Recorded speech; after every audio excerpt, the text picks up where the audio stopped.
I got the marks to get into medicine, so I started medicine. Half a year later, I went, no, this is not for me. I've always wanted to do architecture, if not architecture, something in the arts. Where was rock bottom? Take me back to rock bottom in the business. It was actually 10 years in. I was like, I am working my guts out. It was just on. Throughout that process, I was on IVF, trying to have a child. Turns out I had terrible endometriosis. You've kind of got a client avatar or a project avatar of what a good project looks like. How do you get those jobs? I never used to think about marketing. I didn't even have good photography for the first 10 years of my business. How do you stay creatively inspired when you're also trying to juggle all the other demands of running an architecture and design practice? Welcome back to Build Beautiful. Today's guest is someone I've long admired, not just for her design work, but for her honesty. Brooke Aitken has been running her own studio for over 20 years, and somewhere along the way, she said something that stayed with me. I was happy but broke. In an industry that often hides the struggle behind glossy portfolios, Brooke has lived and survived the full arc, the passion, the droughts, the questioning, and the breakthrough. This episode is for every creative who's poured heart into their work and wondered if it would ever pay off, financially, emotionally, or otherwise. We talk about staying in the game, the myths of success, and what it means to finally find a rhythm that feels true. Because sometimes building beautiful takes time. Hi, Brooke. Hi, Linda. Welcome to the podcast. Thank you. And yes, it does take time. It does take time. Well, we're going to talk all about that. But maybe before we get to that, let's start at the beginning. Talk me through how you ended up in architecture. Why architecture for you? Mm-hmm. Yeah. So at school, I was very good at art history, and also sciences. My father was a doctor. My mother was a pharmacist, but she really was an interior designer at heart. So at school, I did really well. I got the marks to get into medicine, so I started medicine. Wow. Which, my father had actually already in his mind put a little sign out, shingle that was polished so that my name could be under his. That's so beautiful. Half a year later, I went, no, this is not for me. I've always wanted to do architecture, if not architecture, something in the arts. So I cut my hair off, dyed it white blonde, went to work for a cafe in hip Paddington at the time. I was 18. As you do. As you do. And, just went all in for architecture. Oh, wow. He didn't speak to me for another I was going to ask you, was he a little heartbroken? How did he was cope with it? heartbroken, but it's okay. It's okay. It's all I was okay meant now. to do this. Yeah, you really were meant to do this. And you have done it for many, many, many years. Many years. Yeah. I left university in 94. I have been working in architecture for Ever 30 since. years now. And you started working in large-scale practices? Or So I started working in Daniel Corker Marshall in Sydney, and underneath the tutelage of Richard Johnson, amazing man that he is. And I worked there. I actually started in the interior section of DCM. At the time it was called DCMI, and it had Sue Carr as the head. Wow. So effectively I worked for car design for a year, and then I transferred. I didn't move desks, I just transferred my hat into DCM. And I worked there for 6 years, and I was crazily the project architect for the interiors of the Melbourne Museum at 28 years old. It was ridiculous, but I think about now and think, why on earth, how would you give a child that responsibility? But there you go, it was amazing. I loved every minute of it, and I loved all the detail of it because I've always been really detail oriented. So I see that in your work. Yeah, never very interested in urban design per se, but very interested in the detail. So from there, that was the end of 2000, and my husband had to go to London for work, so we packed our bags and went to London, and I got a job with Anushka Hempel in Anushka Hempel Design, and we stayed there until the end of 2004, and that's when I came back and started up my own company. And what was the catalyst to starting your own company and not just going back into practice for a firm? through working at Dentacor Commercial, I actually had my own company. It was so I was I was being paid absolutely nothing, so I had to support myself in other ways. Yeah. And so I was doing restaurants, I was doing people's homes. So, you know, I was sort of channeling that, and I loved it. I really loved it. And so when I came back, I actually already had clients going, "You're coming back? Great. Let's do the next thing." So fantastic. it just felt so easy that I could do it. And yeah. And so you come back, you go full throttle into your own business. What did business look like then for you in those early days? So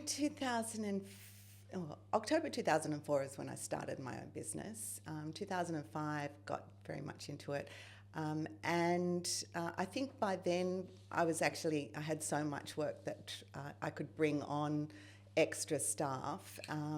So it was me working in the dining table, you know, people coming in and out. It was very ad hoc. I actually didn't know what I was doing in terms of business. I knew I had a very fixed vision about what I wanted for my firm. I wanted to be an interior designer as well as an architect, but I didn't do interior design at university. I did architecture at university, but I went to work for an interior designer in London. So one would say that the experience of working for someone is almost even more valuable than... Exactly. Yeah. I mean, the level of work that Hempel Design does is slightly different to mine, but not to say that I wouldn't want that level. Yes. But, you know, came back and started doing small renovations, but still really wanting to do the interiors of the renovations as well. But I didn't know how interior designers build in this country. I only knew, because working for a large firm, a large corporate firm, you never know. You never get into how they're billing. Working for Hempel, we were very much separated from the billing of that. So I had no idea what I was doing. Again, what I wanted to do was make beautiful rooms. So, you know, that was so exciting for me to be able to have, it was mine, and I was able to do what I wanted to do for a client, to see a client's vision come through with how I've designed it for them. So that was exciting. Yeah. And then it just very organically grew from there. Because I see that in your work, it's very integrated. The architecture and the interiors it's such a soulful integration. It doesn't feel like someone's done the architecture and someone has done the interiors. Correct. I think that's, you know, really... That's our thing. Yeah, that's your thing. That's what sets you apart. It's your USP, your unique Indeed selling proposition. We were on a panel together not that long ago, and on the panel I actually can't remember the specific question we were asked, and the reason I can't remember it, and I couldn't remember it then, and I still can't remember it today, but what I do remember is being totally mesmerised by what you were saying. You were so passionate. You spoke so passionately about the work and how much you love the work, but also about the challenges of the business. And I'm going to quote you, but you said, I'm pretty sure you said this, and you said, I was happy, but I was broke. I just remember being, the honesty and the authenticity that you brought to that conversation. I don't remember anything else about that night. And it was my husband's birthday, and and I had to dash off early and go to dinner. And I remember that, of course, but it was so powerful. So can we take a minute and can we just talk about the business of design? Because I know you've done a lot of work around that. Can we go back though? Take me back to the earlier stages and where was rock bottom? Take me back to rock bottom in the business. Yeah.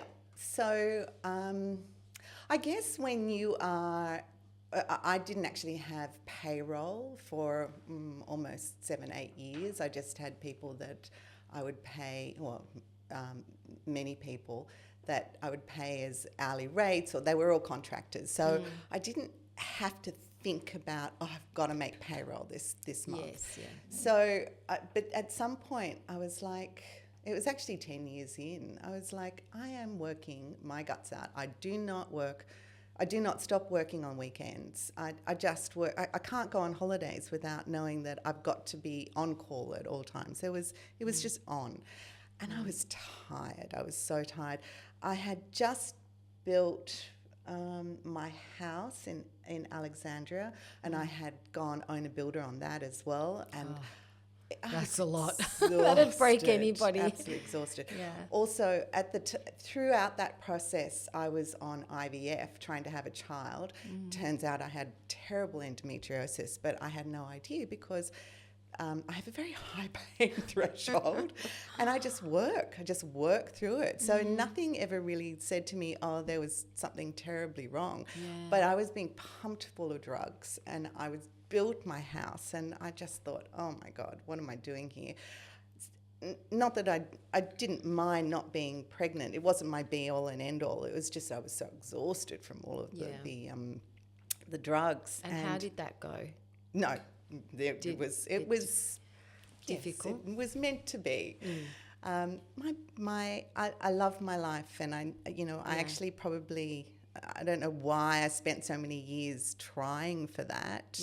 When I knew, I'm actually very happy. I've got a beautiful stepson. He's been with me since he was 5 years old, so I'm very lucky. Yeah. So rock bottom happened when by that stage we'd moved out of the house into a new office, which is where we are still to this day. I finally had staff that I was paying, PAYG, and there were months where I'd go, ooh, can I pay myself? This is just crazy. Oh my God. And I thought, why is this happening to me? I've got amazing clients. I've got a great network.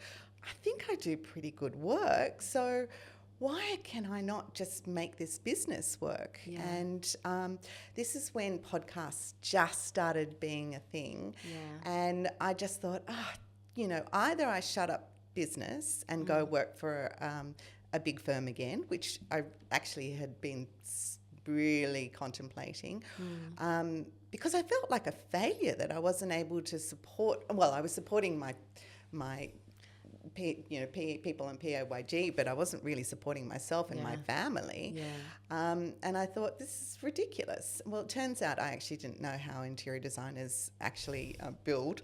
So I was missing a huge amount of fees just from not having any idea whatsoever, because I've done everything myself. I've not trained in business through a practice, through an architecture practice or an interior design practice. So I was just making it up. So I went along. Oh, that'll be fine. So I had a long, hard chat with myself and started listening to podcasts and found the business of design, and things just went bing. Yeah. Why have I not, how have I been going up? It's amazing that I haven't gone bankrupt already, because I'm just, it's all about the work. It's not, you've got architects that their dreams are always to be working in that little white eyrie by themselves. It doesn't matter about whether they get paid or not. It's about the work. Yes, that's the sort of thing you get taught at university. It's about the work. And, then it's great until it doesn't sustain you, right? Sustain you. Yeah. And it's crazy. And so was the penny, where was the penny drop? At what point was it that things went ping and you thought, right, I've got to really focus on this? And what did that look like in practice? Oh, it was the fact that I could pay my staff, and I was thinking, oh God, I can't pay myself. Yeah. And this is crazy. And then what was that transition point? What was the first thing you did to... Started listening to podcasts. I couldn't actually extricate myself out of the business at that time because I had too many jobs on. We always were busy. So there was no way that I could close down and go immediately. So I was like, okay, this is going to be a design exercise for me. It's a problem. I'm going to solve it. Absolutely. And so what were some of those early steps that you took, other than what did you extract from the podcast to then implement in the day-to-day? I extracted from the podcast that I needed to become a Business of Design member, and then I just subsumed so much information. I think Podcasts often go, business podcasts often go on about money mindset, and I was like, oh, that term just so annoys me. But really, it was. But there's something right. to there it, right? Something, there's a mindset shift that has to happen. Right. You almost have to believe that you deserve to make money, because Absolutely. I think as creatives, we're certainly not taught that at college or university. No, in fact, in my second last year of university, I had a tutor who said to me, "Oh, Brooke, your designs are fantastic, but you're just going to have really, really wealthy clients, because, you really can't design something that's just acceptable in terms of a budget." I'm like, oh my God, that whole... It was quite a socialist attitude, and I thought, I've got to always be really good about my fees, and I can't design too expensively, because that was the mindset of our university. Yeah, and it turns out that actually domestic architecture and interior design, you do have to have a budget for it. You can't just be doing it on the cheap. That unfortunately is, and I don't think that mindset is something that they teach any longer, but it was certainly something that was taught in university for me. So how did you counteract that mindset? What was the mindset shift for you? I think being around interior designers, and because that wasn't a mindset that interior designers have. You guys, and I'm calling myself an interior designer, but But you are, as a absolutely, business and a practice, it's absolutely. But I think that mindset is not. You don't think about it. You think about how beautiful a room will be instead, and how am I going to design that room? And I think that the penny just sort of dropped, and then I went through every single course in Business of Design online, and then I made all of my team go through at least go through the 15 steps of the Business of Design. And we have now subsequently done that a second time around, where we've actually really gone into the depth of it, and I changed a whole heap of systems. I actually got systems. That's a start. I mean, it's amazing, right? Once you start to document a process and you understand what is happening, you can see the holes in that process. I mean, every time something breaks down, we're like, okay, where is the hole in that system, and how do we fix it? How am I going to fix it? Yeah, absolutely. And where am I in that process? How have I affected that process? What have I done wrong? Not what has my team done wrong. Yeah. What can I do to change it? Or if you're the bottleneck in that process, how do you unstick the bottleneck? Actually, how do you clear it so that things can keep moving? Or it's challenging. There's a lot of moving parts.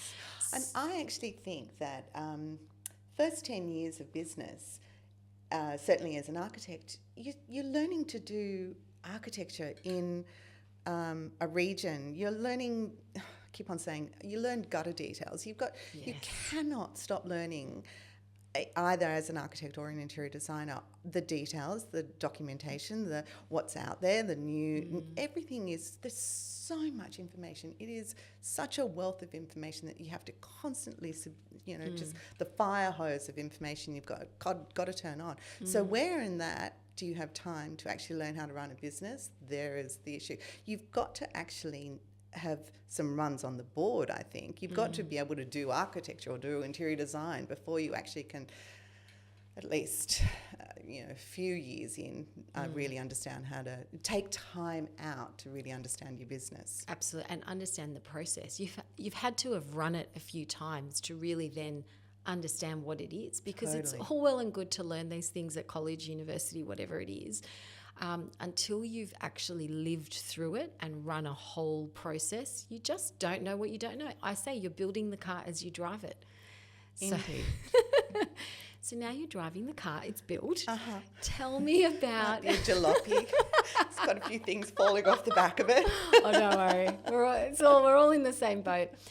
So where are you now? Obviously, Yep. we've moved on from the I'm happy but broke moment. Yep. You're clearly not broke anymore. You're kicking great goals. We so are. What does it look like now? So I certainly don't think I am an incredible businesswoman. I've got so much more to learn. I know when to say no when I can.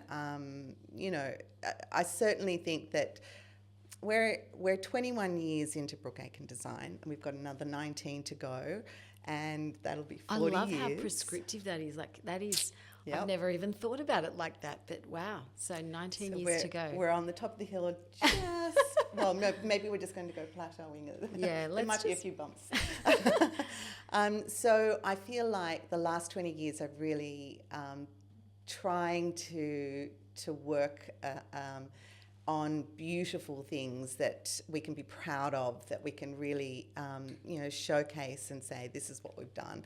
And now I just want to throttle up the engine and go, okay, great guns. Yeah. So with that, I've got a team. There are 7 of us. There are 8 of us. And then there's actually one in America, but I don't think we're going to get much more American work at this present moment in the current climate. Because you did do a beautiful project we did 2. Two. Yeah. I saw this. It was San Francisco one. Yeah. Amazing. Well, we won 2 American Society of Interior Design Awards for that project. That's amazing. And it was so weird. How did you get that work? So tell me about the US market and how you... So my closest friend from school, she married an American, and they went to live in Palo Alto, and I then did up their house. And so from there, her friend, well, actually his friend originally, their friend came to the house and went, I love it. Okay, this is very different from Australian design is actually quite different from American design, and just being able to see that there is something new and different. And she knew me. She knew me from partying in the 90s or the 20s. No, anyway. The noughties. The noughties, exactly. She started texting me and said, I'm looking for a place to buy. And then she bought this incredible place that was right up my alley. It was a Japanese design. It was a studio for a photographer that he loved Japan, and he did this just studio that I then turned into a 2-bedroom house. I know, and you did it so beautifully, and the aesthetic and the detailing, and I can really see that story. It felt like a story. You were telling a story actually in that project. It was fun. Amazing. How did you, I just want to stay in the US for a minute, how did you find designing for a different market in terms of material specifications? Did you have any challenges with that? None. Same. Really is. Yeah. And when the first time around, there are obviously requirements, particularly in an earthquake zone that I didn't know about, but you just learn from your builder. If you've got a really good builder, then that's fine. But, the electrical system is the same. It's everything really was the same. I would say, I'm looking for something like this, and then we'd find out that this was actually being sold in America. So I think we are far more international than we think. Yeah. Global, sorry. Yes, global. Yeah, so... And what do you think it is about the Australian aesthetic that... Because I had Aidan Anderson on season 1, and obviously they've launched, the local project has launched in New York, and it's doing extremely well because Australian design is really sought after. It's really interesting to the Americans. But what do you, from your perspective, what do you think it is that... I think we take risks, and I think that it's very... homogenous mainly in America, and it depends on where you are in America, of really. Course, that's right. But I think that we revel in just difference. We revel in new design, whereas I think that most, and I'm going to be incredibly terrible and just say most interior designers or architects, they're looking at just the standard. There's no real inspiration that I can see. I think Australians just really love colour, really love... There's a lightness and a brightness to our work that I don't think And happens. I think our light is different here. It's a bit like New Zealand. The light is so different and that impacts colour. It really does. Colour combinations and then the courage to actually execute on that, because that can be challenging, actually. Yeah. I actually think that we feed off each other. I think that we're at a really interesting stage of Australia being a design hub. We're a small country we are all very connected visually to each other in architecture and interior design. And I think we're all growing very exponentially in our design skills because of that. Yes, I think that's a really exciting time to be And what are in your design. thoughts on trends versus... I hate the term. Trends, I know, I hate that term too. But how do you navigate things that are of the moment versus things that are... Because I look at your work and I think it will still... Some of the projects I was looking at, I still think will look amazing in 15 years' time. You cannot tell that it's been designed of a particular time.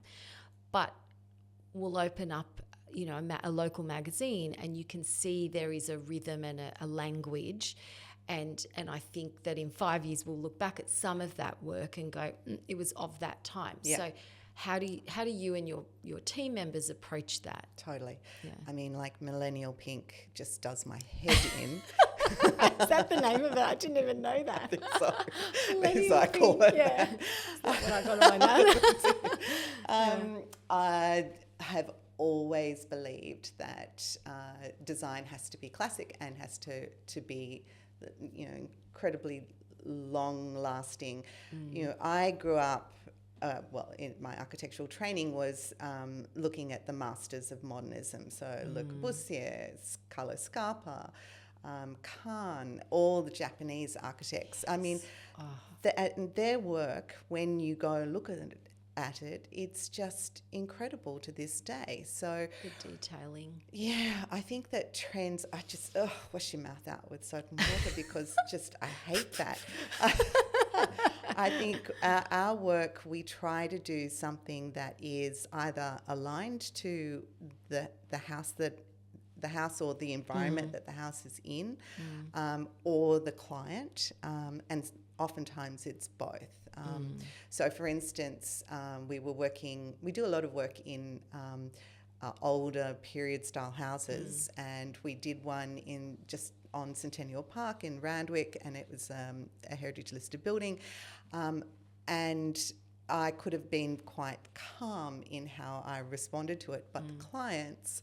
I wanted to do something that was going to last, but the clients actually were so in love with colour. I mean... Oh, that's like a dream client to get, totally. You know, that wants to embrace colour. Not everybody does. Not everybody does, that's right. So we went... The framework, the overall shell of what we did was very demure, but the interiors was incredibly colourful. So, you know, if the interiors needs to change the colours in years to come, they can. Yeah. But even the colour of, for instance, the bathroom, which is this multicoloured blue thing, that came from the blue of the fireplace that the bathroom has in it, that was from the 1800s. So, you know, so there are references to the history. I love that. Yeah. I want to go back to the business, and you've got 19 years to go. So what does success look like to you, and when is enough in terms of, you know, how do you define success for you? Success has not happened yet. You know, I think we are still on that journey. So let's unpack what, if you haven't achieved it or reached it yet, then what is it that you're aiming for? I would like every single person in my company to be earning a particular sum of money, and I have it in my head, but I'm not telling you guys that. That's okay. You don't have to share that level of detail. That's it. And I would like to be earning a significant sum of money, and I want to have enough to be able to retire happily, and that is the economic side of it. The design side of it is,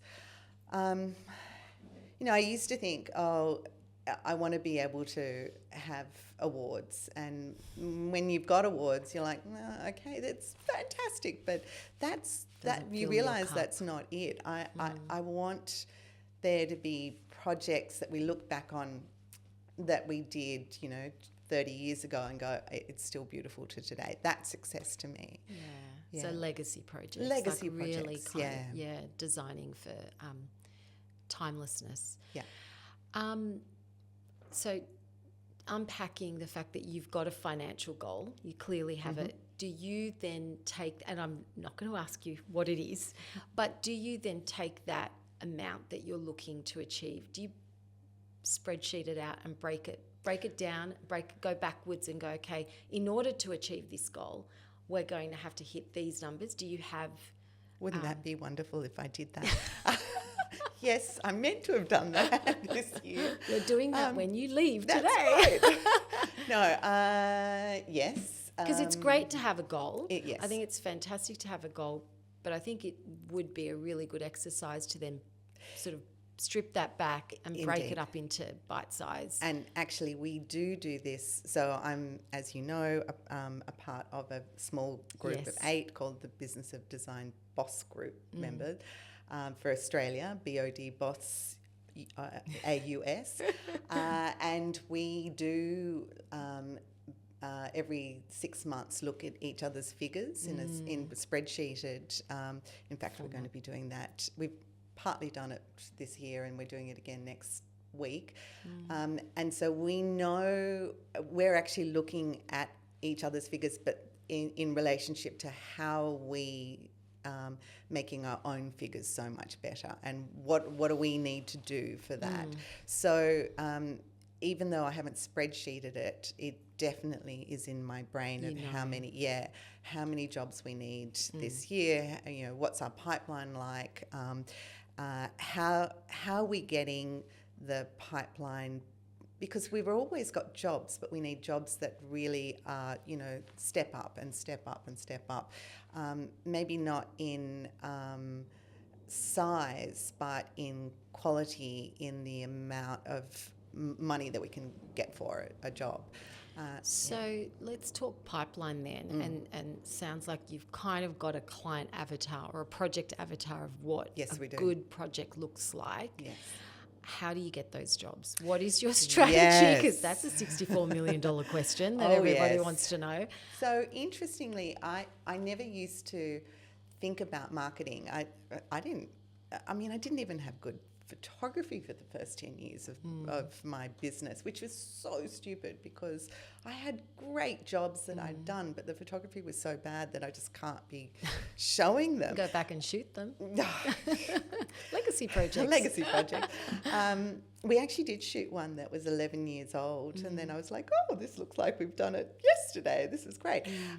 But I think that marketing, and we now have a person that Lizzie Rankert Creative, who is our media consultant, and that she came on, I think, has it been a year or 2 years now? Anyway, it's just completely changed how marketing is perceived from us, and it's really flooded our, Brooke Aitken Design into the ether, which is awesome. We're doing that because we want to be known. I think a lot of people didn't really know us because I used to always get clients word of mouth. And in fact, I was incredibly proud of that. Yes. And that's great, but that can only get you so many clients. Absolutely. It does dry up. The word of mouth. Definitely. Yeah. I know that firsthand, actually. And so how do you transition? We have seen that transition already. By having the consultant. Okay. And what does marketing look like for you in practice? Hell of a lot of money. Yes, it is. That's why I was in marketing for so long. But a necessary investment. A necessary evil. Yes, a necessary evil. So, I didn't even have a marketing budget before, and now I've got a significant sum of money. But, I didn't have a newsletter before. I never thought I needed one. That in itself has been a real remarkable, people are talking about our newsletter. I'm like, I don't read anybody's newsletter. I delete everything. I'm going to have to sign up to your newsletter because I too, I join newsletters and then I unsubscribe. But there are a couple that catch me and I go, that's a good newsletter. And I then save them because I'm like, one day I've got to do a newsletter. And I think the ones that really say something and they're not just, and now with AI, a lot of it is just AI slop. Oh, yeah. I mean, please, so you really, I think the fact that people are saying to you, your newsletter is really good and I've read it, that's amazing. I know, and I look at them and go, you have? Yeah. Really? Okay. What did I say again? That's right. So that's a good one. Yeah. She's also been really fantastic in that she does all of our writing for awards, and I used to take that on myself, and oh my God, I'm just not a great writer. So that just stress has just, and she pushes me because I'm always head focused in, the gutter detail, or we're going to talk about the gutter detail. We're going to talk about the gutter detail and all of that in a second. With the marketing budget, now on reflection, do you see that that's been a really good return on your investment? 100%. So you have seen 200%. You've seen a direct impact to the bottom line, to the turnover and the profitability. Yes. Great. Love that. This is good stuff. Yes. Excellent. Yes. Remarkable. Yeah, really. That's amazing. Yeah, we've had clients come to us going, I've seen you from XYZ. Okay. And I think, well, that wouldn't have happened without that. Lizzie. No. Yeah, that's amazing. And where are the clients mainly coming from? Where are they seeing all you? Or is it just because you have a holistic strategy? It's the black arts of marketing, right? It might be in a magazine, it might be the newsletter, it might be the new website, it might be Instagram, it might be LinkedIn. It's just so much. Absolutely. You do. I followed Daniel Priestley. He's a business coach of some sort, and he's all over the socials. But I was watching one of his podcast interviews, and he was saying that clients need 11 touch points actually to really convert and trust and build the trust. 11 touch points. And that's a lot of touch. That's a lot of touch over a period of time. But that's a whole massage. Yeah. Exactly.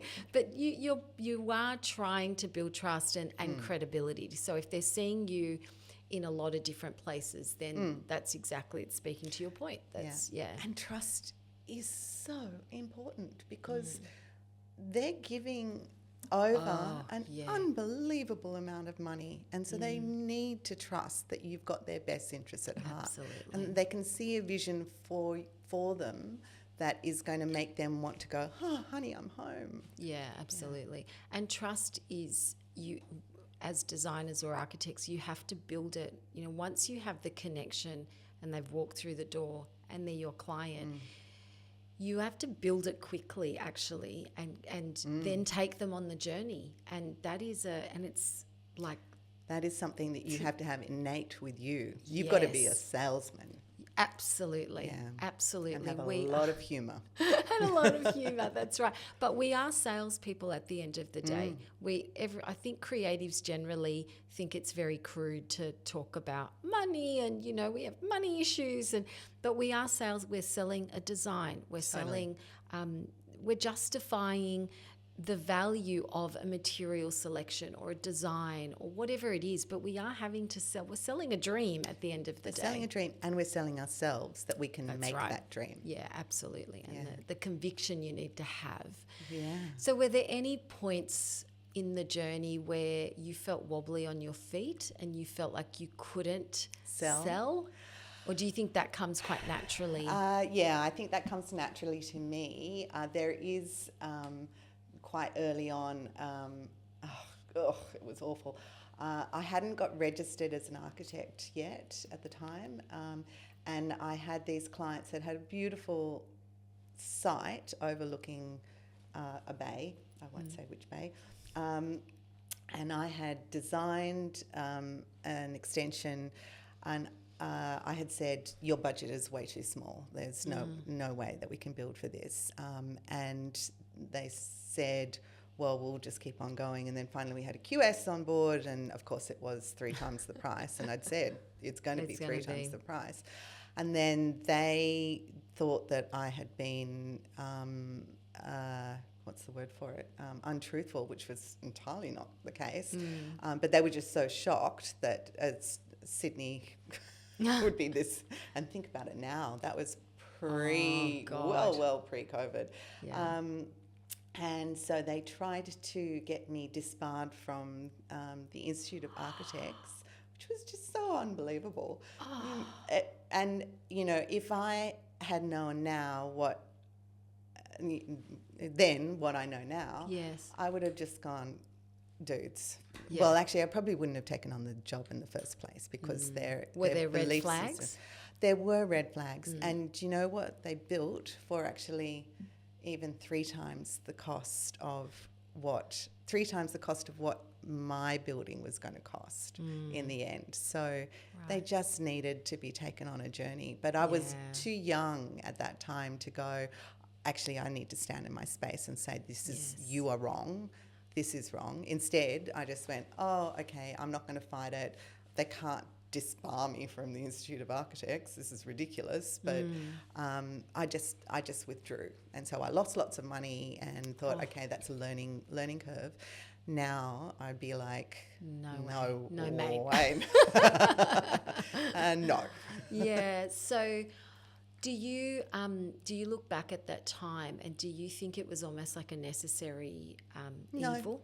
I wish that it was a necessary evil. I just had the actually probably would have been. I'm saying, did you need to have the experience in order to learn from it so that you can grow from it? I wish that I would say yes to that.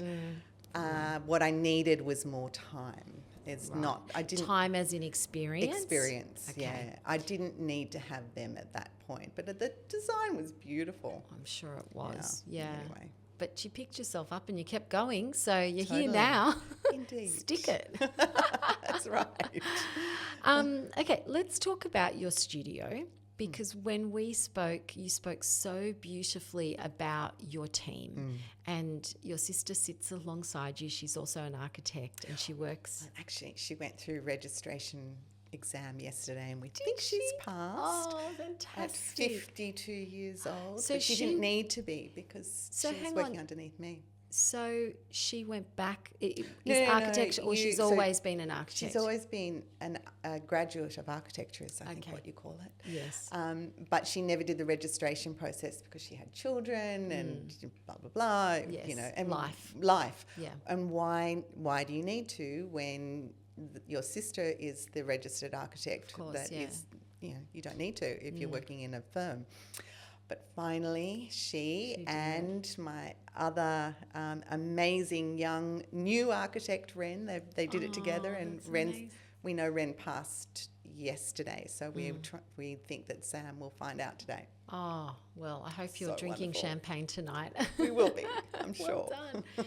But let's talk about the team, because I think you spoke so beautifully about the team and about that it's a family. And I think that's a really interesting conversation to have, because I have lots of conversations with people about staff, and you either have great experience.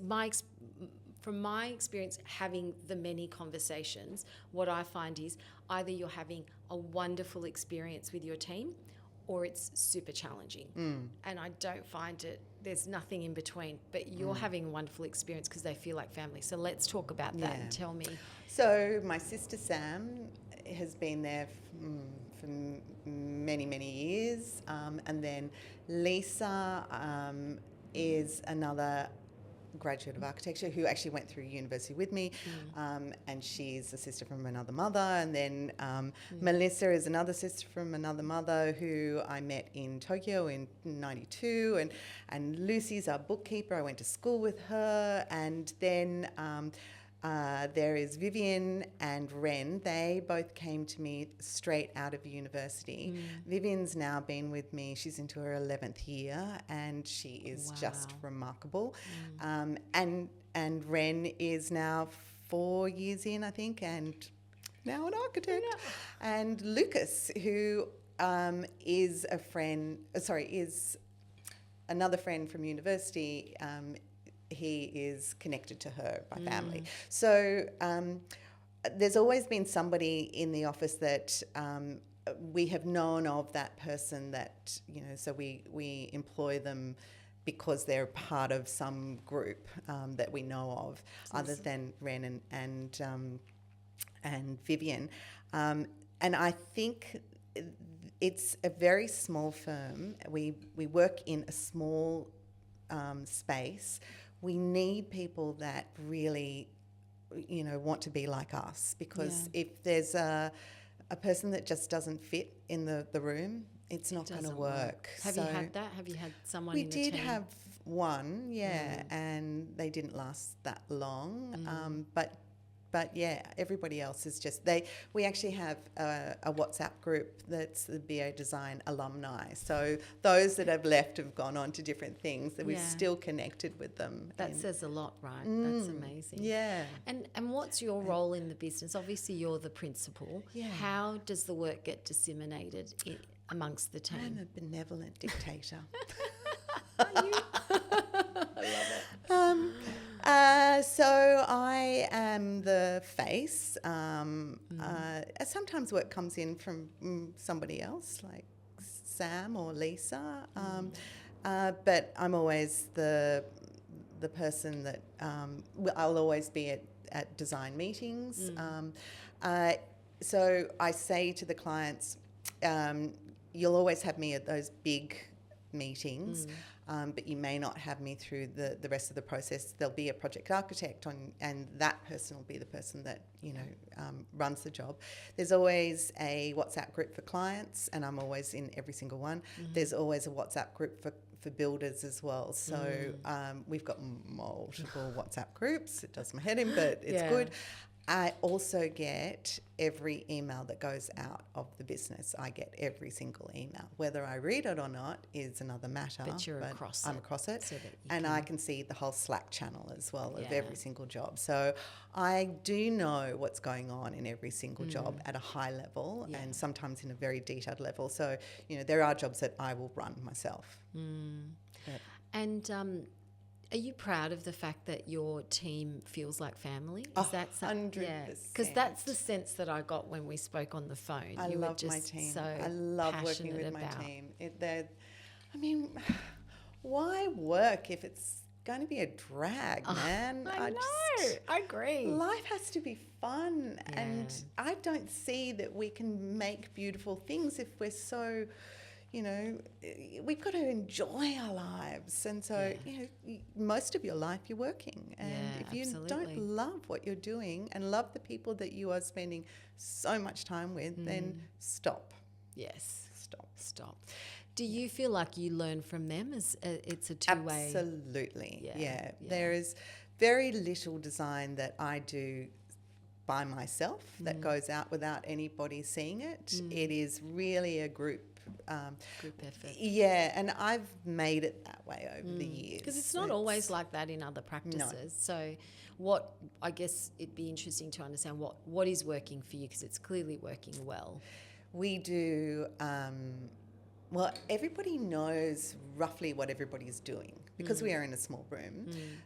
So if there is something that somebody designs that goes, oh, look what I've done, this is beautiful, we'll all crowd around and go, oh yeah, or there's always no one has you can't just say this is going to be mine and no one else is going to work on it, and no one has just one problem either. If there's a problem, there's everybody's problem. If there's a design, it's everybody's design. One person will be running it, but we're always looking at each other's screens. And as I say, I'm sort of the benevolent dictator, because I can walk around and go, no, that's not going to happen. Sorry. So there's got to be somebody at the top that says, okay, no, this is the direction we're going in, or, filtering down. I'm really good at that. I'm really good at saying not that we're going to do this way or we're going to do that way. Well, you were saying you are the conductor of the orchestra. Yeah. So it's a beautiful analogy, actually, and you do that.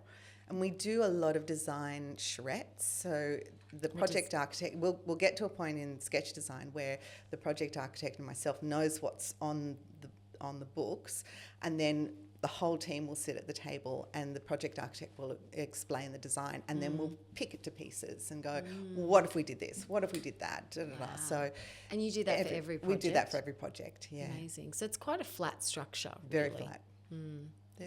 There's very little hierarchy.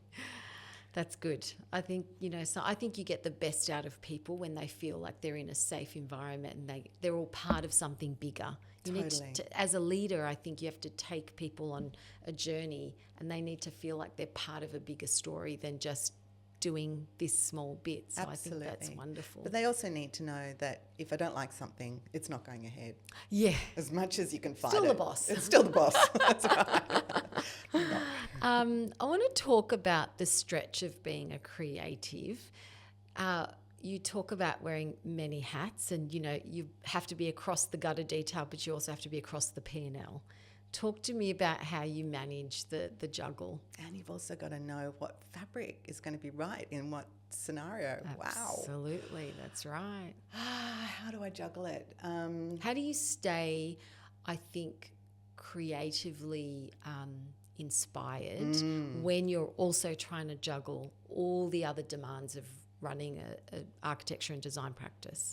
I think that is where there are two different questions, by the way, know, so we need to answer both. But how do you stay inspired? I think that is having a team that has multiple inputs, so that each person is coming with their own design ideas and they're bringing them to the table, and I foster that, and I say, what do you, come to me with different ideas, let's sort through them.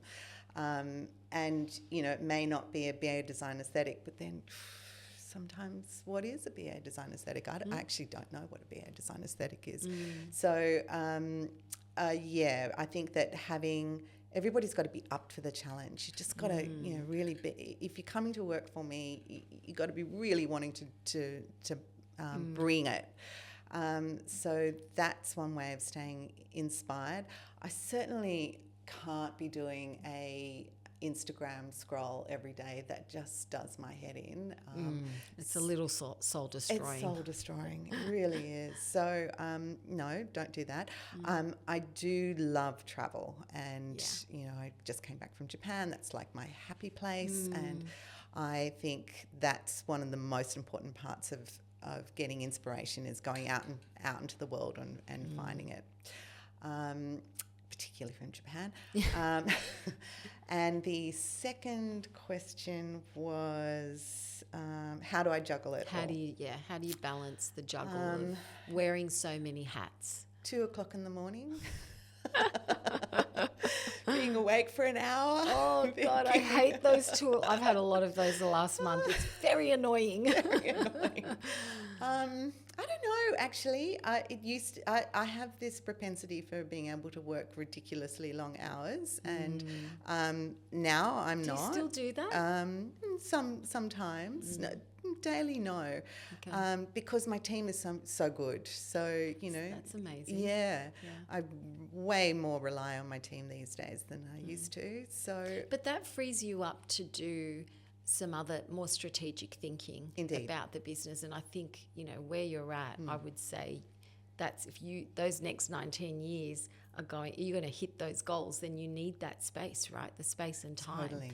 So, I think that's critical. I do want to have, we were talking about at 20 years we had we went to Bundanon Trust, and we had a retreat for BA Design retreat, and then we did a investigation into what are we going to do for the next 20 years. And I was like, well, I don't just want to be a figurehead. I want to really design. I want to really be a part of the design, at least for certain projects over the years. So I think that the juggle is being able to deal with all of those. The juggle is making sure that all my team can do their work really well, and they do. And they all know what they have to do. And the systems, I think the juggle is the systems. Systems will set you free. It I'm really pretty sure is. Carla Middleton said that last week. She's like, systems will set you free. And it's true. It's true. And I think that is the crux of coming back to business of design. It's all about systemizing the business. And I think there's this idea that you can't do that for a creative business, but you can. You can. And you should. You should. Exactly. Yeah. So I want to just circle back a little bit back to systems for a minute. What do you think of all the things you've put into place in the business? What's the one piece of advice? Because it'd be good to kind of unpack a little bit. So what's the one piece of advice you could give someone that they could go away and implement right now in their business? For us, Asana was a game changer. I love Asana. I love Asana. And I was able to write out, we've got 3 templates in Asana. If you're doing an architecture, if you're doing a class 2 apartment, if you're doing an interior decoration.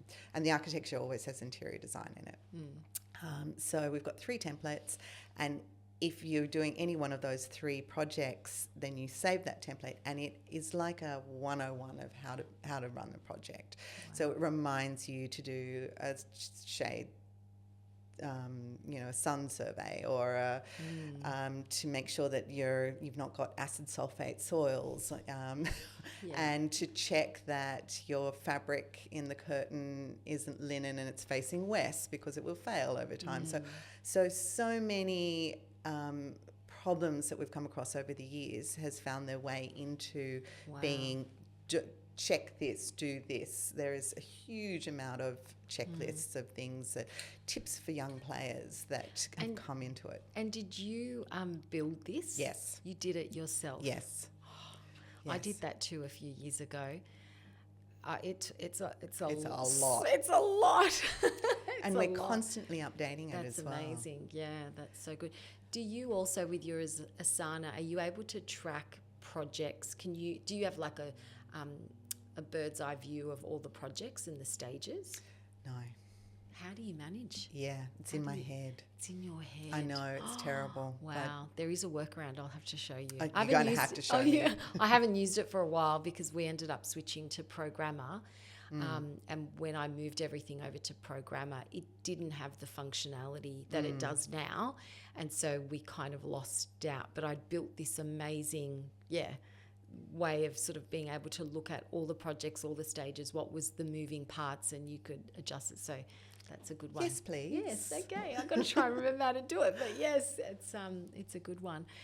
Okay. That said, sometimes, you don't know where you're going to be because it goes into DA and it might be in for that's right. 1.5 years. You've got no idea. So how do you balance the workflow? Well, not just the workflow, but the pipeline, because architecture, like design, can be very lumpy. So how do you mitigate, how do you keep projects going when they're out of your control?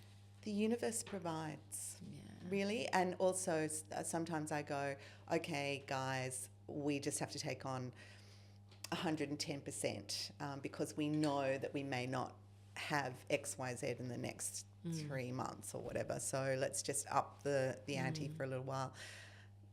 And it just, it just happens. It just all works out. Everything happens for a reason. It really I believe that. Yeah. Wholeheartedly. When you say, I think we're going to need just a very small job to flip in there, the small job comes along, and it does. And it just works, How do you... you talked about the next 20 years when you were in Bundanon thinking about what that looked like, and you talked about wanting to stay in the creative work. So what does an ideal project look like?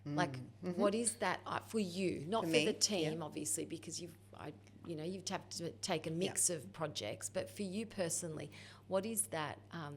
What does the Holy Grail look like? The Holy Grail is the client is an art collector or wants to be an art collector, but that's primary. So we've got a lot of clients that it's actually something that I look for in clients, that they really love art, because I think that's an important touchstone for where a design can start from, and include incredible art into their spaces. So that's number one. I think that number two would be that the house that they are wanting to build has some sort of history, and that I can really feed into that history, because I love, I often call it slow architecture. I love being able to see the benefit in a house, and it might be a 70s shit house, but there might be some real benefit in not knocking it down and really rejuvenating it in a really surprising way, and that to me is just joy. So I think that the embodied energy in architecture that's already built, we shouldn't have to build again if it's done well, or even if it's not done well, but I can see a way through that can make that building repair itself in a new design way, then that's really important to me. So I think art, some sort of heritage of the building, and I'm not saying heritage in a historic way, but again, it could be a 90s building for all that. But something you could draw from or pull from to inform the design. Yeah. And I mean, if it was really me, that it would be somebody that loves Japanese design, because that's my holy grail. That's my thing. I love that. Can we just circle back to the second point? How do you feel about sustainability? Because I think we're sort of touching on if there's some way we can repair, rescue an existing building or pull from it. Yeah. How do you approach that? And do you get pushback from clients if you are suggesting that they keep a certain part of the building rather than just bowl it over and start again? Yep. So in an initial consult, which I do for clients before they become our clients, I will say, I'll walk around a building and say, look, if you're thinking this is a knockdown, I am not your person, because I can see X, Y, Z could happen. And I actually think that we're probably known for that now, because we very rarely get asked to knock down, rebuild. I have only done one house that was from the ground up ever, and that was my own house. And the only reason why I did it is that there wasn't anything on that land before. I will always find something in the house that we that I do an initial consult in. When I'd been asked to do an initial consult for a job in Greenwich, and it was an old P&O building, but it had a terrible roof, and it was really dodgy. And there was another architect that was in the running for the job, and he had said, knock it down. And I came in and went, oh my God, this is amazing. We could make it another. So amazing. I mean, that's the challenge, isn't it? That's right.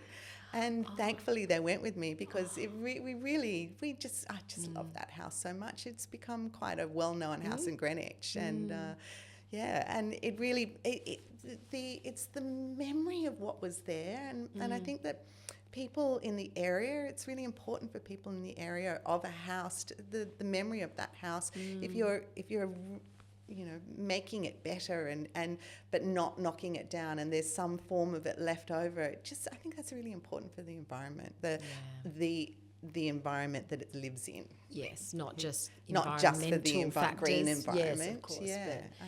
Do you think that's the difference? This is probably a silly question, but do you think that's the difference between men and women?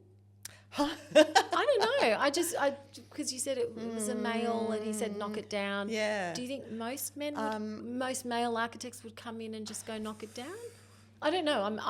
It's a silly question, but about that. I think it's actually something that I'd say yes in my age group, but no for the younger. Yes, you're right. I think generationally there's definitely a shift. Yeah.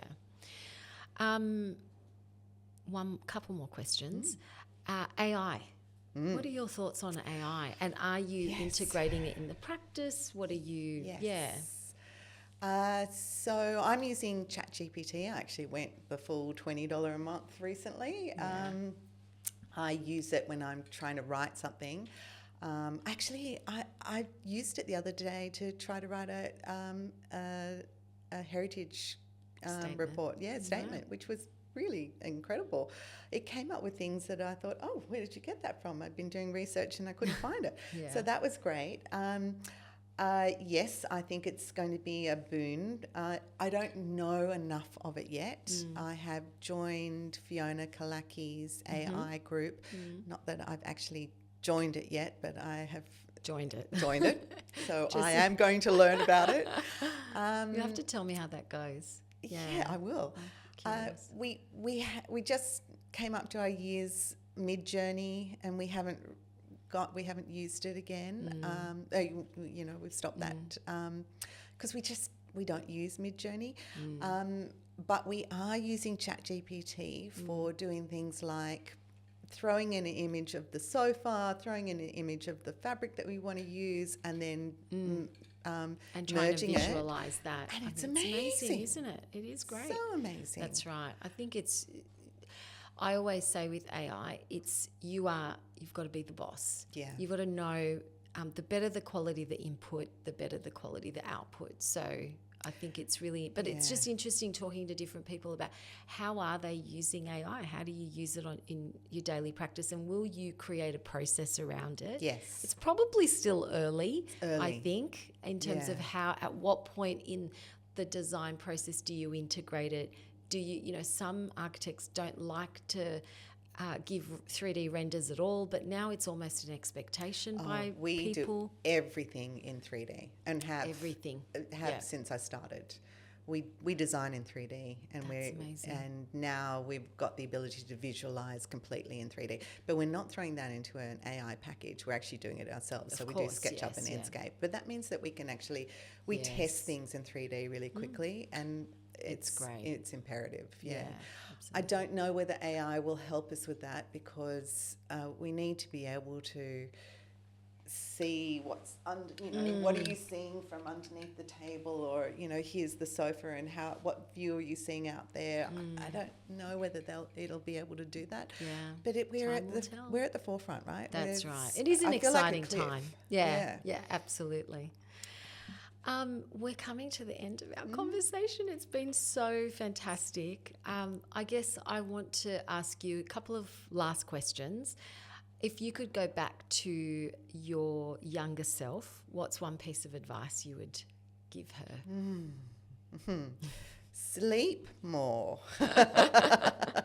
You didn't have to keep on redesigning the wheels so often. I think that I should have asked for more help and questions.